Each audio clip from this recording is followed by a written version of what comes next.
It's now been exactly 1 year since Kyle Plush died in his van after calling 911 for help twice. Since that time, there have been several investigations and changes have been made to the city's 911 call center and the way police respond to calls.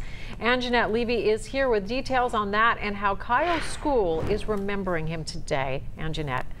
Well, Paula, Kyle Plush was just 16 years old when he died last year. Following his death, officers were required to get out of their cruisers to investigate unknown trouble calls, and other improvements were made.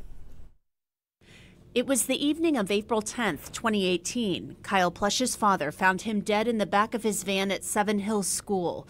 Two officers went to the school earlier in the day to look for what they thought was a woman stuck in her van. It was actually Kyle using Siri on his iPhone to call 911 twice. I'm just curious where the vehicle was at. Officers Brazil and Osborne returned to the school after Kyle's body had been found. What time did that call come out for us? School was let down. Yeah. The officers were criticized for not getting out of their cruiser to look in vans. Months later, an independent investigation cleared them of wrongdoing. Another investigation cited training and technology failures at the Emergency Communications Center. The conclusions were not enough for the Plushes. Maddening. Frustrating. This report, not enough.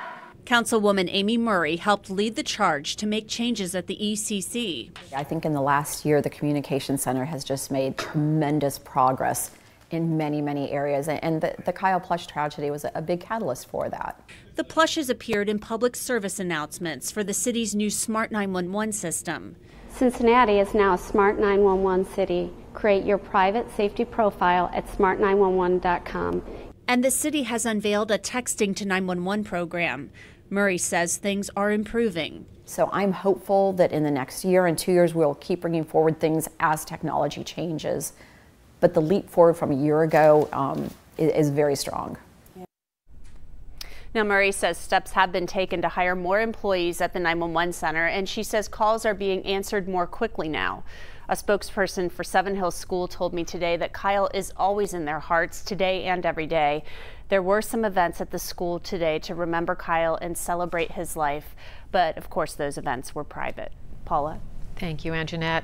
Attorney Al Gerhardstein is representing Kyle's parents. He is currently investigating his death and how the investigations into it were handled. Gerhardstein declined any comment today. A Sharon